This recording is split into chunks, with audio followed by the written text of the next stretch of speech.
In the previous video, we understood what is a Nash equilibrium. Now we will talk about the formal definition of Nash equilibrium. Before we go there, let's recap what we did in the last lecture. Say an action profile A star is said to be a Nash equilibrium.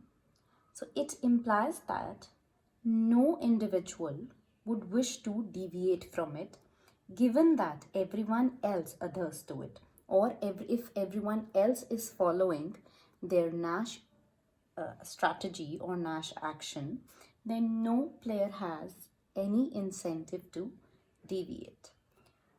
Why will a player not have any incentive to deviate? It simply means that the player cannot do any better by deviating to any other strategy other than the Nash action. Let's understand it a little formally now. So let's say for ith player in a set of players, we can write the Nash equilibrium strategy as, where AI star is the Nash equilibrium action profile of player I, and A minus I star are the Nash equilibrium actions chosen by all the other players except I. So if suppose we take players from 1 to 10, then we can say write it like A2 star and A minus 2 star. A2 maybe is the second player and A minus 2 star are actions of all the other players except the second player. That means player 1, 3, 4, so on till player 10. So this is a Nash equilibrium. So we are suggesting here that this is an equilibrium because any other action of, say, player I, in which player I is deviating and all the other players are adhering to their Nash actions, will not make player I any better off. Another way of writing it is that if suppose player I deviates from Nash equilibrium strategy AI star and say play strategy AI instead, when everyone else is playing their Nash strategy, then player I cannot be any better off than his or her Nash equilibrium action profile. So that means player I will not prefer or not strictly prefer this over this. Alright, so now we move to definition 23.1, which is the formal way of writing this Nash equilibrium. So I'm reading out the definition here. Nash equilibrium of strategic game with ordinal preferences. I hope by now you know what are ordinal preferences.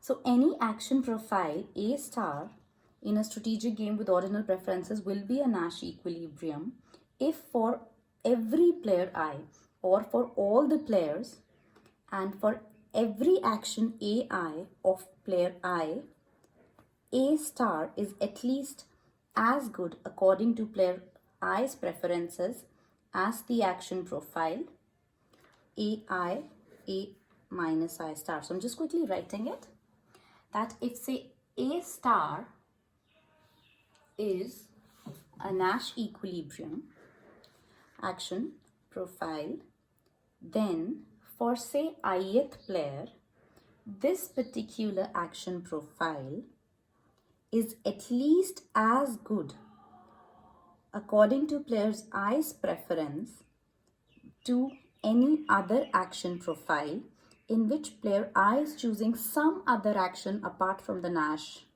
action and all the other players are playing their Nash actions. So if you see in terms of utility, we can write this as that utility which player I will derive from playing Nash equilibrium strategy or action will be at least greater than equal to utility derived from any other action of player I, given that all the other players are playing this.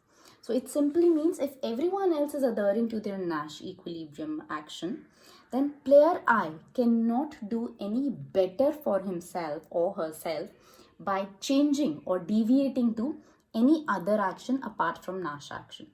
We'll soon do an example and it will become very clear when we take an example there. So I'm writing the formal definition in terms of the utilities. That utility which player I is deriving by playing Nash equilibrium. Now, A star as we know here is equivalent to this. So if you want, you can write it in this form or one can write it in this form as well.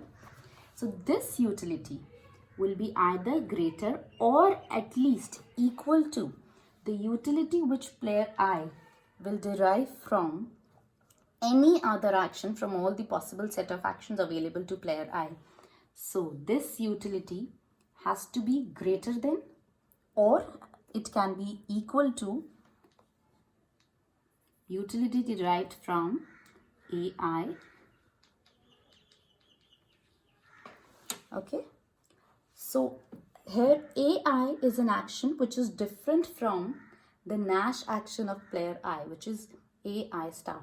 So if you simply observe this just shows that if say ith player deviates from the Nash action profile and plays some other action, then his utility cannot increase than what it is with the Nash equilibrium.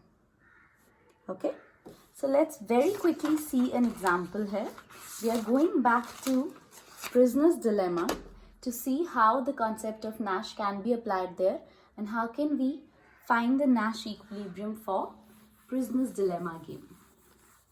The game's payoffs are same as what they were earlier and the setup is also same. That means two prisoners, two actions that they have, be quiet or think, or that means help the authorities, and that will help the authorities trace the other person.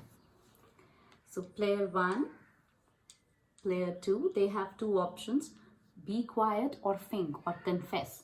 Be quiet and think or confess.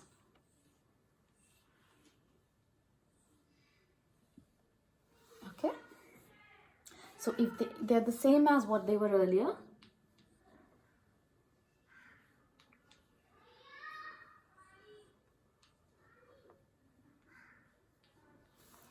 all right.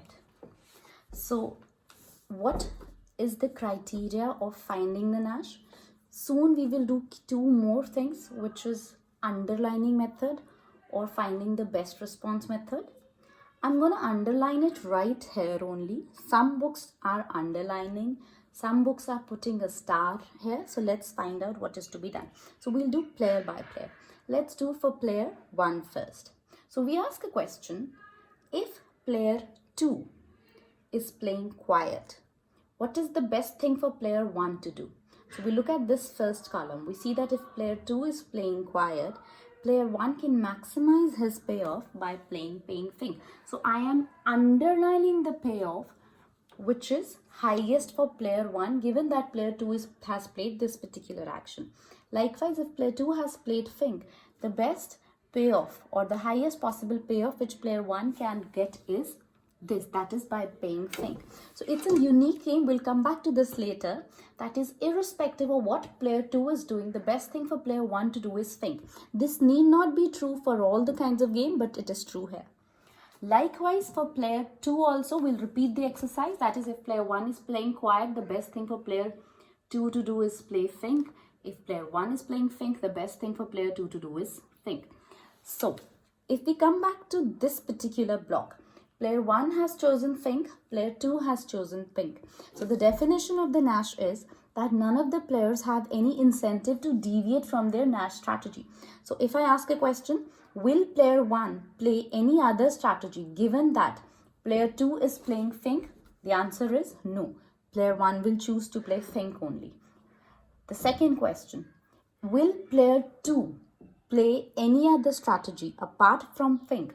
Given the fact that player 1 has chosen think, the answer is again no.